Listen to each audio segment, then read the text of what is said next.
Now digestion in humans. अगर हम nutrition के लिहाज से बात करें तो ह्यूमन में भी जो डाइजेशन का प्रोसेस होता है वो कुछ सेवरल प्रोसेसेस में इन्वॉल्व होता है।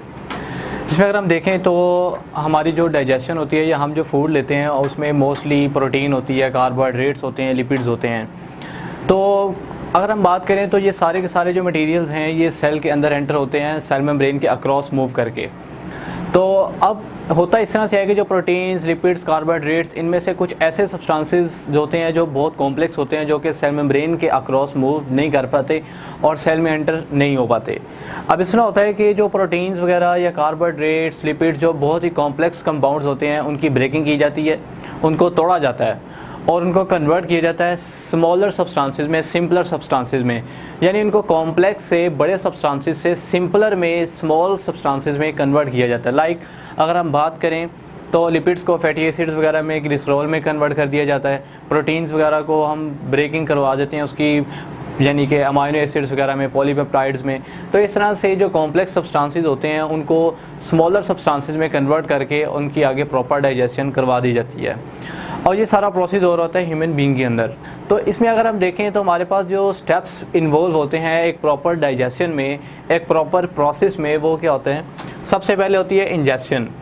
अब इंजेस्शन क्या होती है? अगर हम बात करें तो हम सबसे पहला हमारा काम ये होता है कि हम फूड को इंजेस्ट करते हैं, यानी कि हमने जो भी फूड खानी है उसको हम सिलेक्ट करते हैं जो हमने खाना है और उसको इंजेस्ट करते हैं, ठीक है। उसके बाद डाइजेशन आती है। अब डाइजेशन क्या होती है कि जो हमने फूड इंजेस्ट की है वो हमारे स्टमक में जाएगी, वहाँ पर उसकी डाइजेशन होगी। डाइजेशन होती है, ब्रेकिंग होती है, यानी कि जो हमने फूड ली है उसकी ब्रेकिंग हो जाती है। इसी तरह नेक्स्ट होता है एब्जॉर्प्शन। एब्जॉर्प्शन का मतलब होता है किसी चीज़ को जज्ब करना। अब हम जो फूड ले रहे हैं उसमें जो इम्पोर्टेंट प्रोटीन्स हैं, इम्पोर्टेंट लिपिड्स हैं या इम्पोर्टेंट कार्बोहाइड्रेट्स हैं, फैटी एसिड्स वगैरह, उनको एब्जॉर्ब कर लिया जाता है, उनको जज़ब कर लिया जाता है और जो वेस्ट होता है उसको बॉडी से एलिमिनेट कर दिया जाता है। नेक्स्ट अगर हम देखें तो हमारे पास है एसिमिलेशन। एसिमिलेशन क्या होता है?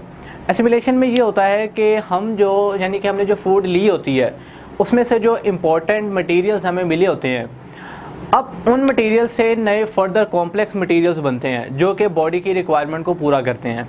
लाइक अगर हम बात करें तो अमाइनो एसिड्स मिलकर डिफरेंट प्रोटीन्स बना देती हैं, क्योंकि हमारी बॉडी को प्रोटीन की भी ज़रूरत होती है। तो इस तरह से ही जो एसिमिलेशन होती है उसमें ये होता है कि जो सिंपलर सब्सटेंसेस होते हैं वो एक कॉम्प्लेक्स सब्सटेंस बना देते हैं। Then defecation. अब ये डिफिकेशन क्या होती है? जो वेस्ट बच जाता है, इस प्रोसेस के दौरान जो वेस्ट बचता है हमारी बॉडी के अंदर, वेस्ट मटेरियल, उसको बॉडी से एलिमिनेट कर दिया जाता है, बॉडी से डिस्चार्ज कर दिया जाता है। इस प्रोसेस को बोलते हैं डेफिकेशन। तो ये सारा प्रोसेस होता है ह्यूमन की डाइजेशन में, यानी कि जो डाइजेशन होती है ह्यूमन की उसमें ये सारा प्रोसेस इन्वॉल्व होता है। सबसे पहले इंजेशन, फिर डाइजेशन, फिर एब्जॉर्प्शन एंड फिर एसिमिलेशन और नेक्स्ट जो है वो डेफिकेशन है हमारे पास। तो ये सारे जो स्टेप्स हैं ये इन्वॉल्व होते हैं डाइजेशन इन ह्यूमन में। Okay, thanks.